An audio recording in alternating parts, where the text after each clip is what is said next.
We try to simplify things to the point where it's easy to understand.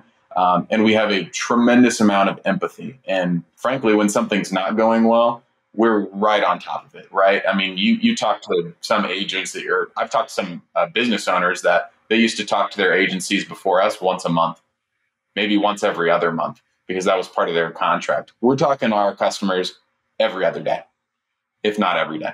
What's going on, everybody? Today we have a special treat for you. You are in for an amazing episode with Mr. Brandon McKee. We got into all sorts of really cool stuff. He is the CEO of Win Big Media, and we talk about data-driven decisions. We talk about people. We talk about culture. We talk about operations. Just how do you actually create an alignment of strengths inside your business to be able to scale to the next level? We talk about some really cool marketing concepts, and just, he's an amazing guy. He brings so much insight with all the data that he has at his fingertips to the conversation that I really enjoyed it. Mike, what stood out for you from this conversation? Well, I love the story that he shared about the compensation, a very unique compensation model that I think we're going to try to employ in Better Than Rich. So that was probably midway through the episode, but definitely keep your eyes peeled for that. I love our conversation about the gap and the gain as well, because it's a really popular book from Dan Sullivan. So really great content that Brandon brought. And if you haven't checked out Philip Stutts' episode, you can check out Philip Stutts. They're in the same business industry with the Undefeated marketing system.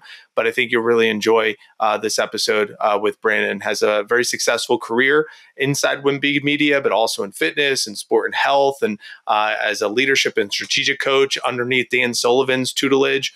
He's highly respected in the industry, and he brings a lot of compassion and innovation and a really great, awesome, unique approach to marketing. So get ready for another great episode of the Better Than Rich Show.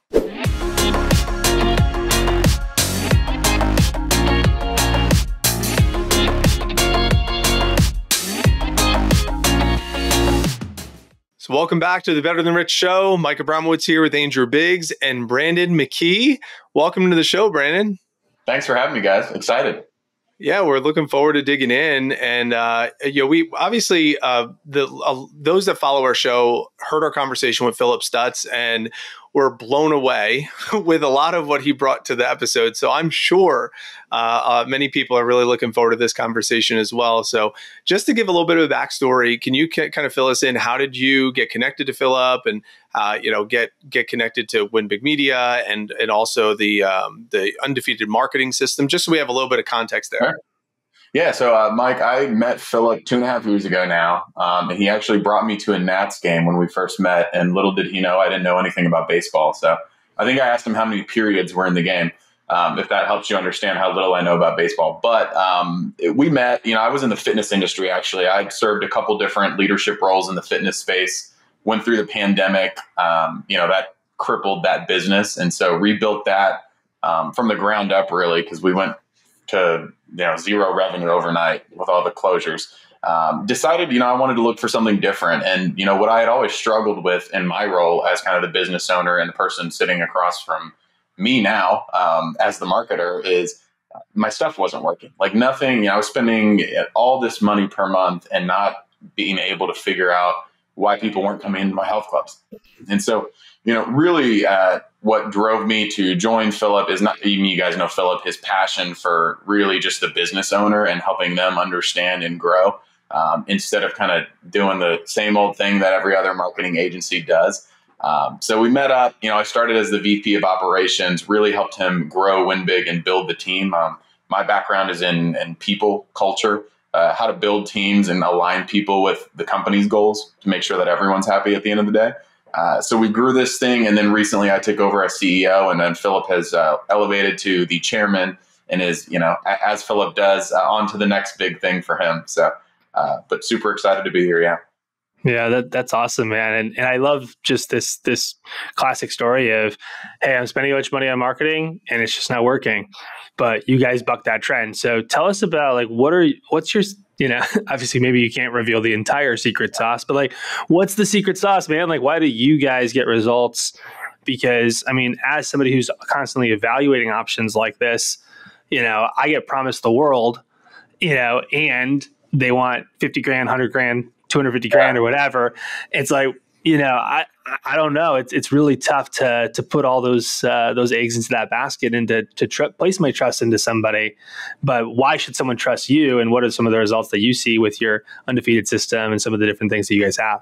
Sure. Well, I mean, that's the thing is that, the secret sauce is unfortunately being meticulous and following the data. And, you guys know this from Philip, but we are a data-driven marketing agency through and through, right? So we do not, to your point, we don't ask anyone for any money upfront for advertising until we've done a data research project with them and truly understand their customer. So I'm not talking about, where they live, their demographics, what kind of car they drive even, right? We're getting granular into, their psychological drivers. Do they go to church? Do they have a dog? Like, what are the things that your customer is doing on a daily basis that's going to drive them to buy a product? And then we know exactly who your customer is. We build a strategy surrounding that data. And then that's when we start to do some testing. We really start to, create branding and creative messaging that aligns with that data. And so we're really, 60 days in before we're actually asking you for any advertising dollars. And that's unique in our space. We always, try to compare and contrast a little bit to our marketing agencies that we know. And we've heard plenty of horror stories, trust me, from business owners that have gotten give me $100,000. We're going to go on Facebook. We're going to crush it for you. You're going to have so many leads. You're not going to know what to do with them. And then it's all on deaf ears, right? No ROI on that. They're asking for $100,000 more next month, and you're left with nothing. And so we are big on the data, and I would say that's the secret sauce for sure. Well, where I get curious is there's so many different data points that, we actually have an operator to owner program internally for Better Than Rich. And we were just talking about KPIs and analytics yesterday and metrics on one of our lesson calls. And there's different ways to get data. Like there's self like manual data entry data, and then there's like API data. Then there's probably much more sophisticated ways that you collect data. I would love for you to hit on and just kind of riff on, if I'm an entrepreneur listening to this at all different stages, I could be a startup, I could be a solopreneur, I could be running a small business with a team, I could be running, a multi, 8-figure, 9-figure company. So it's like, could you hit on each of those types of individuals who might be listening and just talk about data collection or analytics or KPIs or reporting or whatever shows up for you in that vein that could be of value for someone that's listening right now? Yeah, I mean, I always say this, Mike, the data is only as good as where you get it from, right? And so what we find a lot is that we'll engage with business owners and they'll say, oh, I've got this data, Facebook gave me all this data about my customer. And lo and behold, it said I should spend more money on Facebook. And so that's what we hear a lot. If someone has done a data research project, they're getting their data from Google or they're getting their data from Meta, right? And that's always going to go back to you spending more money on those platforms because that's how they're managed and that's how they're pushed, right? So for us, we really like to be what we call, platform agnostic, right? So what we're doing is we're collecting third-party data. We have a partnership with the largest data collections agency in the country, and we're tracking at any point in time 220 to 230 million American consumers. And so what that means is that this data is strictly from them. So it is tracking them. It's not just their online presence and footprint, but it's actually their surveys and, door knockers, and it's everything, right? So it's accumulating all this data. And then what we're able to do is pull that and utilize that for, you mentioned startups, right? So sometimes startups don't have any sort of client or data to start. So we can actually build out what we call modeled segments to help them reach their customer from day one. A lot of times startups will throw something against the wall and hope it sticks for months, sometimes even years, depending on who you're talking to. So that's how we use it in that kind of case. Now you mentioned more sophisticated businesses, right? Much larger, probably have a lot of what we call first party data. And what we do there is we're able to take that data and then aggregate that into our system. The process takes just a tad bit longer, just depending on how much data we're talking, but we can actually look at someone's existing customer. I'll give you an example. We'll put a pixel on someone's website and we'll actually track who's visiting the website and then who's actually bought from them. And we can tell the difference, right? So then we can say the reason people on the website aren't buying is because they're not seeing X, Y, Z, and we can retarget them. So that's typically how it works. First party data is always great. We don't need it, but it's great to understand who your existing customer is and then take it to the next level, right? A great example is financial services.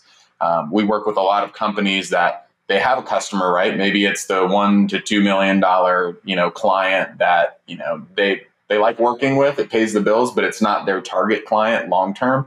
They want 10, 15, 20, $30 million clients, right? So we can actually go in and start marketing to that client based on our third party data.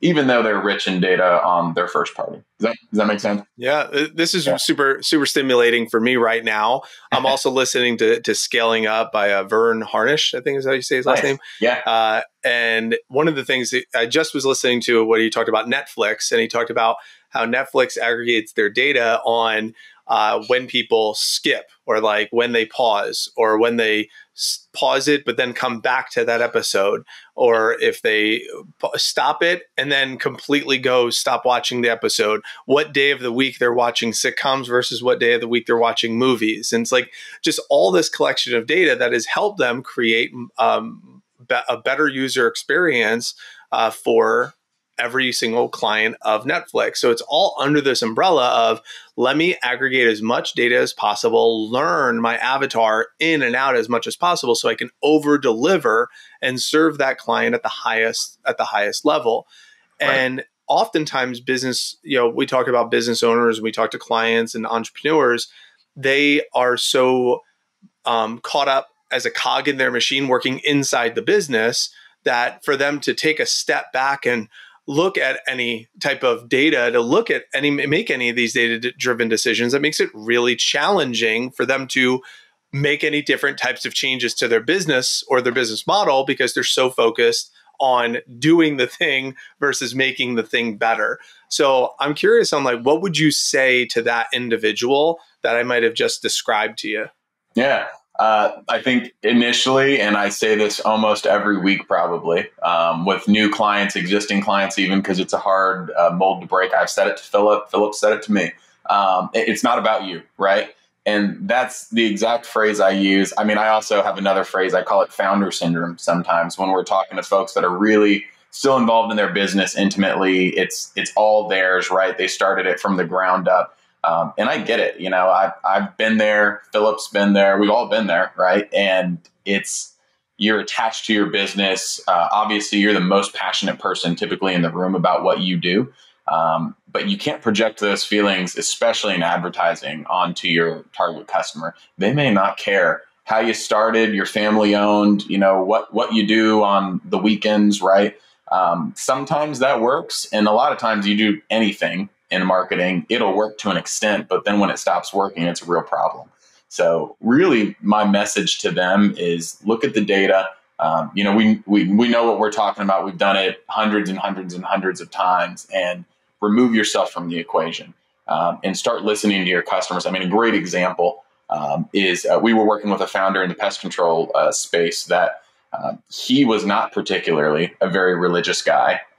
And we found out that his customer segment highly indexed. I think it was over 87% of his customer base was going to church religiously, no pun intended, every single weekend.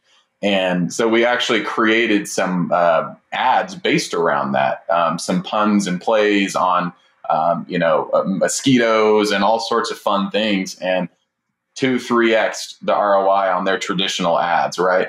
It wasn't something he loved. I remember having that conversation with him because that wasn't part of his values, right? But it was the values of his customer. So I always say, look at the data. It's not about you. Yeah, don't let mosquitoes bite you in the back like Judas did to Jesus. Whatever.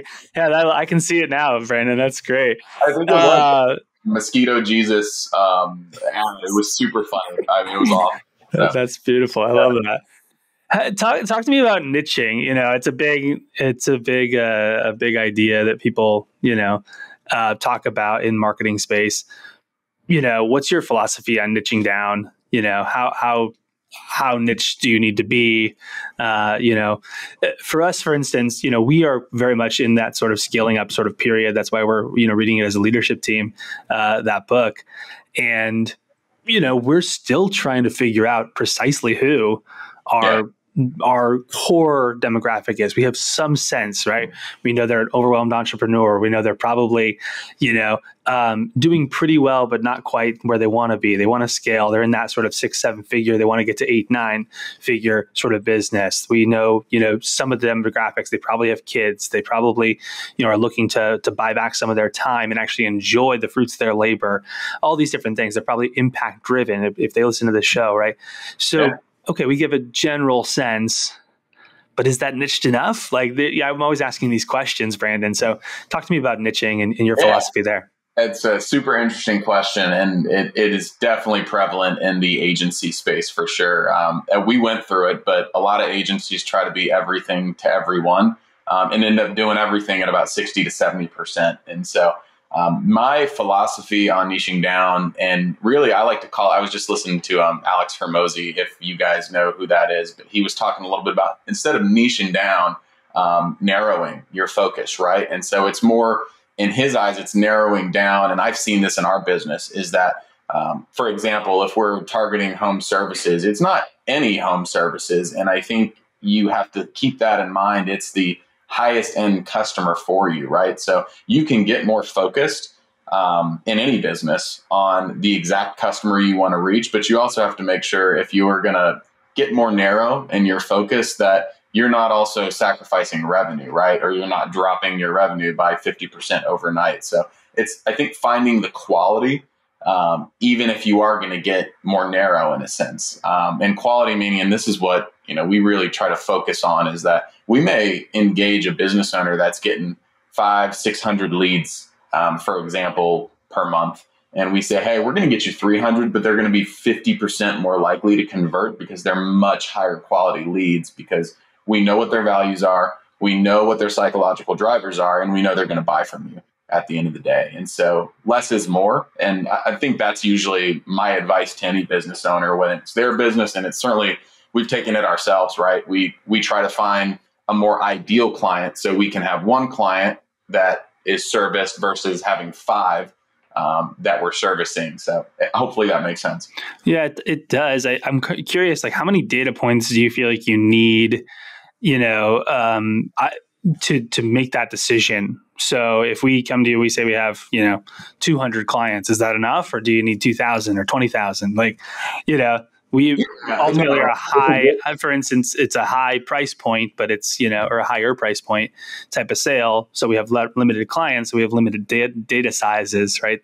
But I guess that's where the third party comes into play, I suppose. But what do you think? Third party definitely helps there. I mean, I can tell you straight up, 200 is not enough to really have a substantial amount of at least what we would call a realistic expectation in terms of what the data is going to show you. And so we are usually looking between 7,500 and 10,000 unique IDs. That doesn't necessarily mean people, but that's at least unique identifiers. So someone going somewhere on a laptop versus their cell phone, or maybe filling out a survey in person, whatever it is, right? So 7,500 to 10,000. And again, that doesn't always work for everybody. And that's where we can kind of aggregate the third-party data into that and create those modeled segments, because a lot of folks know somewhat who their customer is, and then we can help kind of build out that modeled segment. And by the way, we can do multiple within one report. So we can say, we're trying to reach this customer, and this customer in 3 different variations, because that's the other thing we see, is that marketing is not one size fits all. And you'd be so shocked, and big companies, by the way, large scale companies that are in, 22, 25, 30 states, and they're doing the same thing in Texas that they're doing in New York for their marketing. And it's crazy. And so that's where we come in and say, hey, look, all these folks are different. You have to market to them differently. We just engaged with another company. They're coming into the US market from Canada, and they're trying to do the same thing they're doing in Canada. And that's just not going to work, right? So you have to get very specific even within these reports. So there could be multiple segments. That's awesome. Thank you. Well, That's super helpful. I mean, 7,500 to 10,000, that's a really good little note for everyone listening. And then, I mean, even just, hey, we got to market to people in Texas, different than New York, different from Canada to the US. It's like, it seems obvious. It seems, sometimes I think people go, well, it seems like a lot of work too, Brandon, right? So it's like, okay, I got to actually think about, okay, what does this person in Texas want versus this person? I'm busy, I'm overwhelmed. I just want to put out one ad and hopefully it works. But that's where it's like, well, you're going to kind of get run over by these people who are using more sophisticated systems like this. So, Mike, what's coming up for you? Well, my curiosity is centered around your internal staff that's rallied around this avatar. So, and Andrew talked about the niche, and it's like we know our niche, but then we have our entire team of, let's say, 30, 40, 50 people that also are like, we're all rallied around this busy, overwhelmed time stretch entrepreneur and serving that person. Just like you and your company, I'm sure you know exactly who your avatar is. This is who we're marketing to. This is everything. So can you speak to like, how have you created a culture within your company rallying around this avatar or this niche market that you are serving, and like how does your team get ownership and autonomy and like excitement to serve this audience? What do you do, or Philip does, or anyone in the organization to like rally them up to be like, all right, we're really going to help these people. This is why we're going to help those people. Like maybe there's some strategy there, like vision and mission and purpose and values and stuff, or maybe there's other things. So just riff on that, what we can see where the conversation goes there. Of course. Yeah. I mean, it's all about, I think, how you frame things up. There's this big, and I've seen it when I first came into the marketing world, and I still see it when I talk to other agency owners, that it's like the agency versus the client, right? And the way we really try to attack that, because look, there is some times where the client is just flat out wrong, right? They're upset. They're flat out wrong about something. They think something should be going a different way. We said, hey, this is going to take 90 days. They're 15 days in and want to pull the plug on something, right?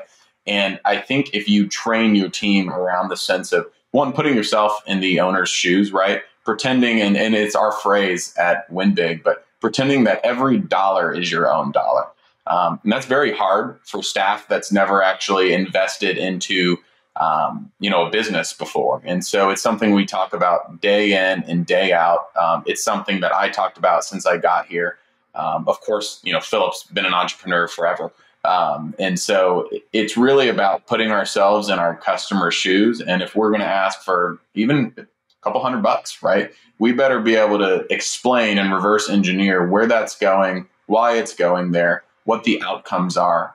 What I also see, and I was super frustrated, by the way, my first couple weeks, just because there's so many acronyms in marketing. There's so many different like cost per click, cost per acquisition, I call them vanity metrics that really, like, at the end of the day, nobody cares about. They care about how many sales and conversions they're getting, right? And so we also flesh a lot of that out at WinBig. We try to talk to owners on their level, and that's not to be rude, right? It's how I would want to be talked to. When someone's talking to me about the financial services business, I would hope they're talking to me in a way that I can understand what they're saying to me, right? I have a financial advisor. They don't use big words with me. They just say, hey, this is what's happening. This is the ROI on that, right? So that's really, I think, to answer your question, Mike, how we do things. We try to simplify things to the point where it's easy to understand.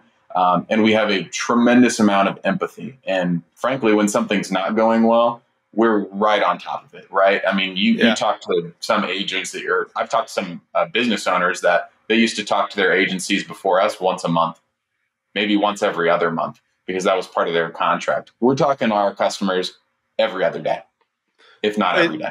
How many people are on your team at WinBig Media? So we have a couple different teams. We have our media buying team, because we built that out internally to make sure that we don't have to like farm out any sort of, or just like total, I guess, staff that, is in the company. Total team members. We're definitely 20 plus now. Cool. And we built that out just to really try to service in different departments and bring them all in-house. So 20 person staff. And in your past, with whether it be in the fitness industry or that you were in, what's the largest amount of people that you had on your team at one point? Would it be the 20 that you have right now, or did you have like No, I mean, I was at any point in time, depending on the facility and the region, 500 to 1,000 employees, just depending on the different departments. Yeah. I had a sense of that. So we're going from a team of either 20 or to up to 1,000. And we have this internal team that is backing us up to serve this one avatar, right? So just like want to almost like kind of double click on the question of how do you, or how have you in the past or currently rallied up those 20 to 1,000 people to like truly align with the mission to serve that avatar? Are there best practices that you've developed with internal meeting structure or anything around culture specifically, helping these individuals to take just ownership and autonomy over their department and over delivering for this avatar? Yeah. I don't think it's surprising. I personally think it's a lot easier with my 20 employees now than when I had 1,000 for sure. Because you just really can't call every employee when you have 1,000 employees and thank them for what they do and loop them into what's going on and the wins that we're having because of the work they're doing. That's something I try to do on a weekly basis. I'll be driving home from a meeting or from the office, and I just call someone randomly and just tell them, one, we appreciate you, whether it's been a tough week or it's been a great week. And two, I try to share the wins. I think that's the thing that most people miss the most, is that we could be crushing it. Sometimes it's the transparency thing, right? Some people don't want their employees to know how much money they're making or how well the company's doing because they're afraid they're going to leave. I think that's very short-sighted. If you're taking care of your people and you're doing the right things, they're going to be excited that you're winning and that we're growing. And so I think transparency would be the first word that comes to mind. Is I call, whether you're a junior associate with us or you're my senior vice president of client accounts, that person knows exactly where Win Big is on a weekly basis. They know how things are going, how our clients are feeling, some of the biggest wins we've had. That's actually a best practice we brought into play from previous weeks. On Monday, we have our all hands meeting every single Monday, like a lot of companies. But the first way we start it, it's not about how much we have to do this week, what's going on. It's what was a win from last week that you can share with the team, right? And I think that goes a long way from a culture perspective and just bringing people and being positive. Dan Sullivan, strategic coach. I don't know if you guys have heard of that program. I love it. I've been a part of it for a while now, and they talk about the gap in the gain. And so often I think our employees, maybe more than us, but sometimes maybe us included, are just stuck in like, what's going wrong? What could be better? And they're just beating themselves up all day long or all week long. And you got to pull them out of that. You got to talk to them about what's going great. I mean, we got to focus on the good and the bad, but I think people miss the good so much. So it's honestly positivity and transparency for me. And I love that you just referenced. I'm listening to his newest book, the 10x something, whatever. Yeah, 10x is better than 2x. 2x, right? Yeah. And I love the gap in the gain. I think that's such a simple concept, and it's helped me this year more that like it's come at the time of life where I needed it the most. So listener, I highly recommend The Gap in the Gain, Dan Sullivan. It's a very, very simple read, and the concept is so easy, but just the simple journal activity of what is my focus for today going into the end of the day. So what is my focus for tomorrow? All right, this is my focus for today. And then at the end of the day, these were my wins for today. And then what is my focus for tomorrow? Wins for, it's just like, and he has a couple really simple questions, but just all in the retrospect of, I'm better today than I was yesterday. And it keeps that momentum going versus, gosh, I'm so far away from where I think I ought to be in the future. So it really is, but also leveraging the gain of in a way to inspire the desire to continue to press forward. So I'm really glad that you mentioned that, Brandon. Biggs was showing up for you. Go ahead, Brandon. And I was just going to add, I mean, we do something on a quarterly basis too, and it's so cool to look at. We have the employees write down, hey, these are your critical drivers for this quarter. And we always revisit those after the 3 months into the next quarter. We're reviewing what we previously did. And that really helps employees understand, okay, well, I took on X, Y, and Z, and I accomplished 2 of those things. Or in a perfect world, I accomplished all of those things. So even though there were some challenges, because we all know there's challenges every week in business. It's a chess match, right? And so even though there's always going to be challenges, bringing your employees back to these are all the things we've accomplished together just really helps lift up the organization in so many different ways. Yeah. And I know I said I was going to kick you bigs, but to that point, right now we're recording this in July. So this is technically Q3. So it's like, if you're listening to this, whenever this gets released and whatever quarter you're in, do you know by the end of September, or by the end of Q3, what those initiatives are, or by the end of December, what those initiatives are? And something that I just went through as I was kind of reflecting on this quarter, it's like, how do I quantify? I really got to come up with the numbers, the outcomes. So it's like, I checked the box. Yes. Like this was achieved, or I didn't achieve it, or this was how do I quantify certain these things with like marketing or sale? Like sales is easy. It's like, we want this many clients. We want to make this much money.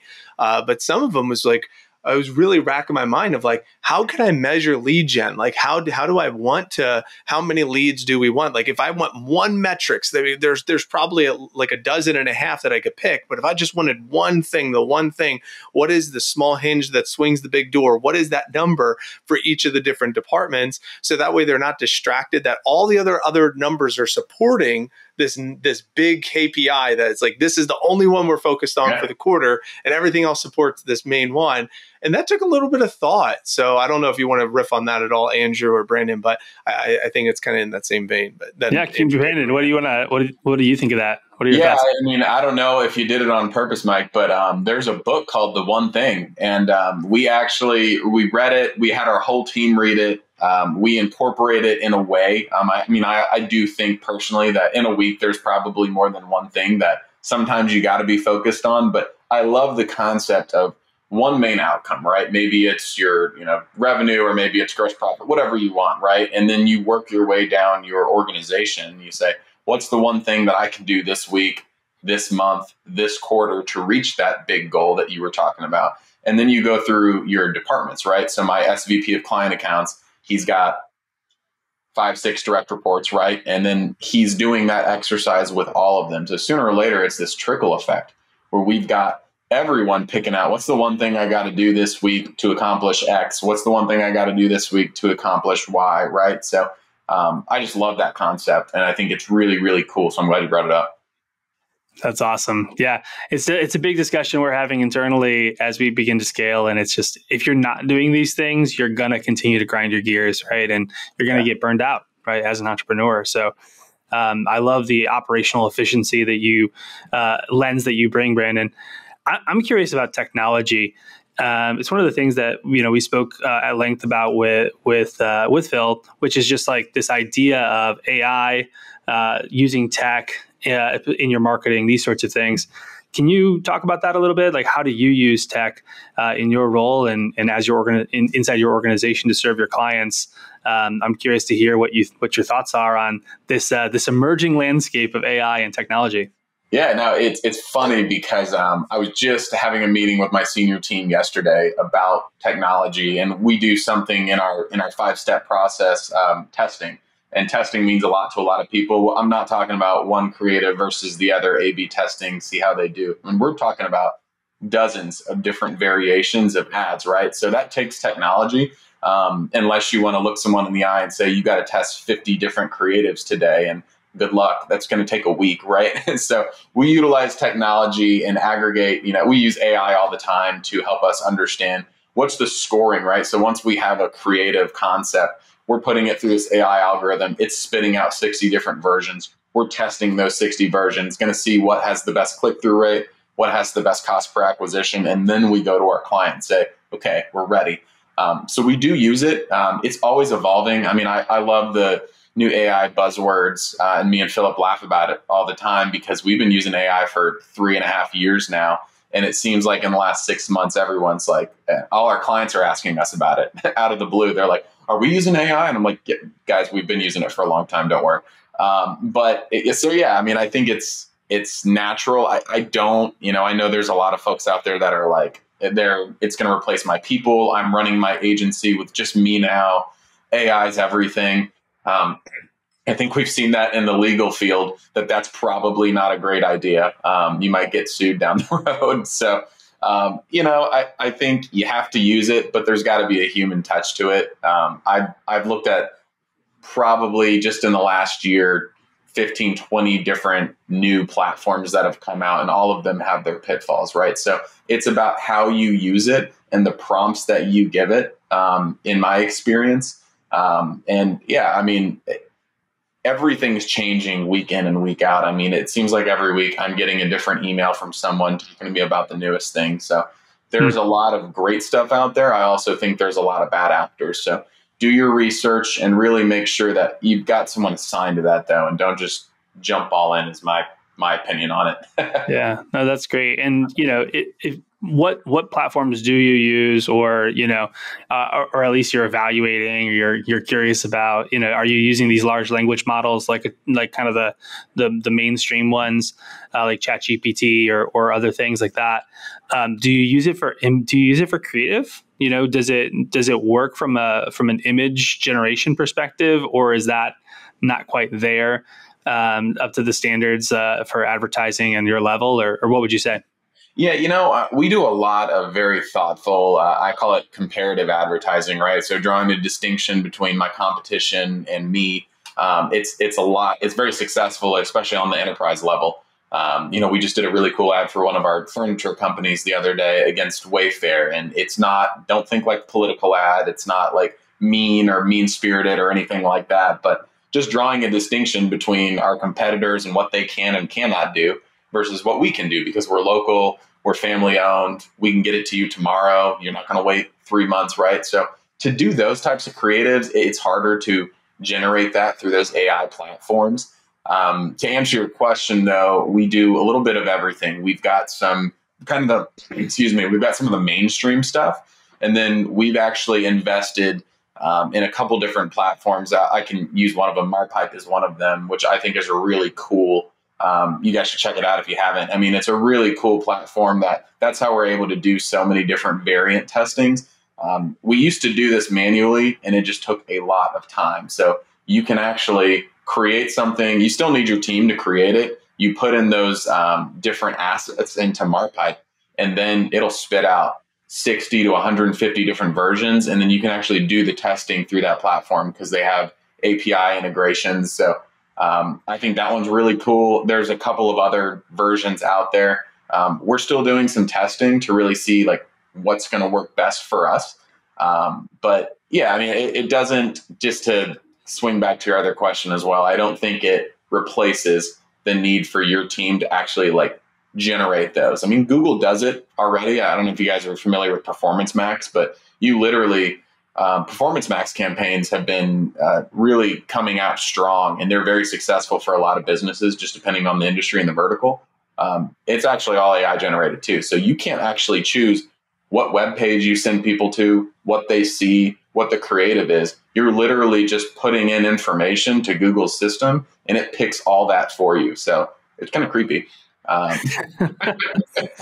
Yeah, and that's one of the things whenever we get into this like third-party data and all these sorts of things and AI, like, things get creepy real fast. But at the same time, I mean, from a business owner perspective, having data at your fingertips and being able to make data-driven decisions is a must, right? Yeah. And if you can't beat them, join them is kind of my philosophy. We got to make sure we're using all this information at our fingertips. We may not have as much information as Google has, but an organization like yours has so much to offer entrepreneurs. So it's just really, really cool what you're up to, and I think that's great. I know, Mike, you had a really cool question about internal management and something about an employee and offering ownership. What was that question that you wanted to bring up?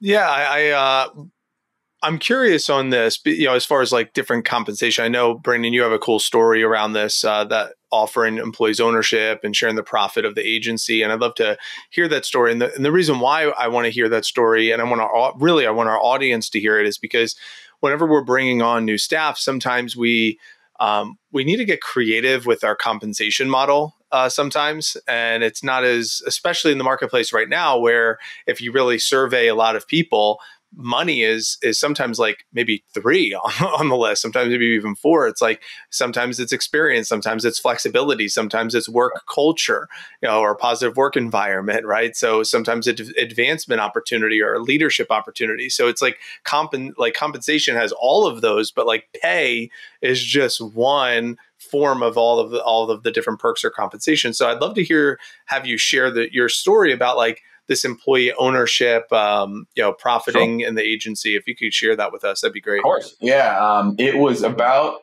a year and a half ago, really. So shortly after I started, but we were really trying to, we were hiring, we were growing, and we were finding the market was really competitive and really tough. As everyone was going through that, right? It was really hard to find people. Once you did find someone, 3 months later, they were out the door, it seemed like, right? And so we were just brainstorming at how to tackle that. The way I looked at it, and by the way, Mike, when we're tracking all of our data, we're actually tracking some of that stuff too. So I just like to know about the labor market on any given month so we can actually tap into our database and understand that. So it was number 2, by the way. So number 1 was work remote, which was really important to people. And number 2 in our database was pay, right? So we tackled the work remote. You would know better than me, so you're the data guy. we made the decision to go work remote, so we were checking that box. But on compensation, I mean, there are big enterprise level companies out there that are paying 20, 30, 40% more than what these smaller businesses can do. And so we decided, we call them performance units. And basically at the end of the year, what that means is it's based on our profit, right? So for business owners listening, don't worry. It's not like you're giving money away when your business is losing money. It aligns the team that you have with you profiting and your business making money. So again, not total revenue. We're talking about your profit, like your net profit at the end of the year. And what we do is we put a certain percentage of that profit into a different bucket, and we give that back to the employees at the end of the year. So for us, it just really depends on the year and the percentage. I mean, we can always ramp that up or down. I've seen 20%, I've seen 10%, I've seen 5%. Depending on your company, 5% could still be life-changing for some of those employees, right? And so that's really how we modeled it. And what we did is we based it off of tenure. So we also are incentivizing people to stay longer. So you get a certain amount of performance units immediately. Then you get more as you continue to stay with us. So you're really just getting more and more potential to earn more based on your goals and alignment with the company. Me and Philip talked about it at length, and I just said it's going to align the team members with our goals. And that's really what you want at the end of the day. And if you're a great manager, you kind of do that without that incentive for sure. But it certainly helps. As I was saying, number 2 on their list was pay, and people were really looking for that. And so it helps drive activities that are going to be profitable for your organization, because we all know that sometimes people focus on things that there could be 10 things on a list, and the one that we're all focused on is the one that's really not going to move the dial at all for the bottom line. And so it also helps people focus on, okay, I need to upsell my clients. I need to ask for more. We're getting great results. I should ask for more, when maybe that wouldn't have been on their list before. So that's what we did, and it's been very, very successful. Yeah, that's so good, because you're hitting on the retention. I want to retain. Okay, if the initiative is I want to retain my staff, let me check that box. If I also want to make sure they're focusing on the right things, let me check that box. So, and then I also want to only make sure they're getting compensated off of the profits off of the company. So how can I be creative with generating more profits while retaining my staff and also incentivizing them to, have their hand in the profit cookie jar. So yeah. I really like that a lot. So thanks so much for sharing, Brandon.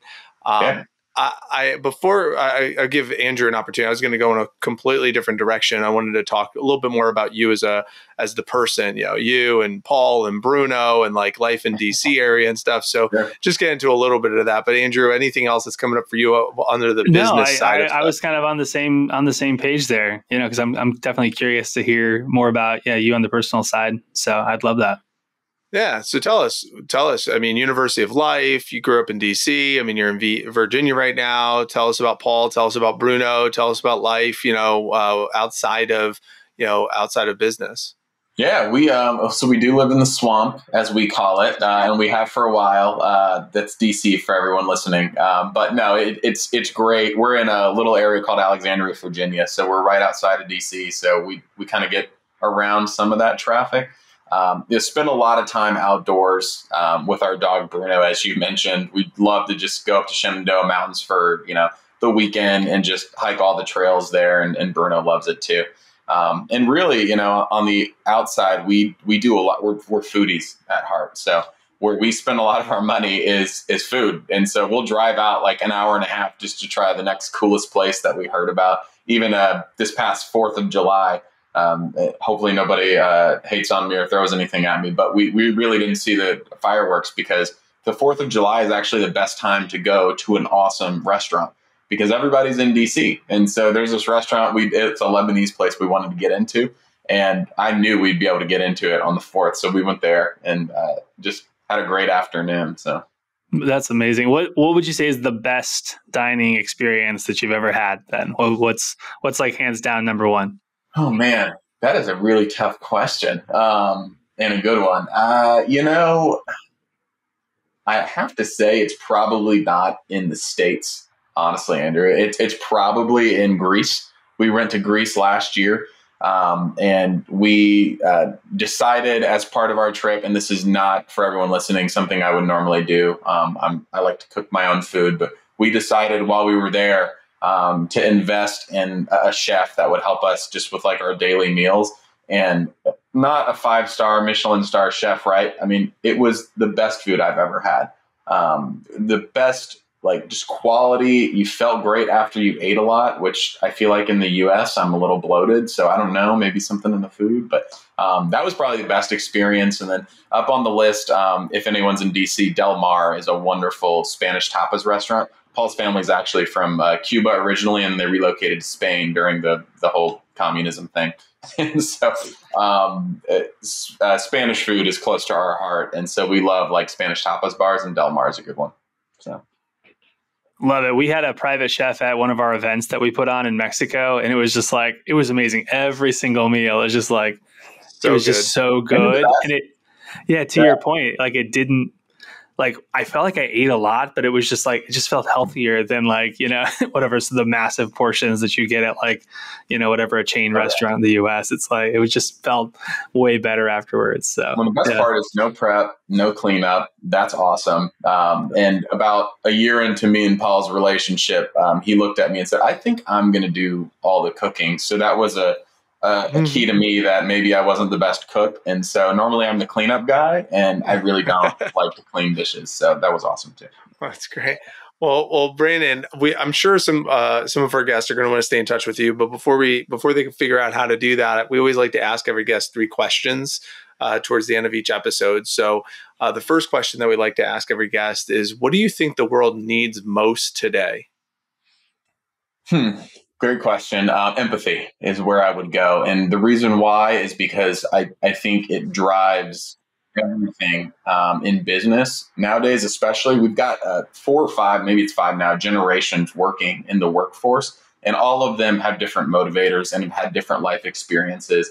And me and Philip talk about this a lot because we have millennials, we have Gen X now, we have all sorts of different generations. And they're all driven by something different. And they've had different life experiences, like COVID, right, is a big thing that's going to affect this generation for a long time moving forward. And so I think empathy, putting yourselves in, the way I look at empathy is putting yourselves in someone else's shoes and kind of looking through their lens.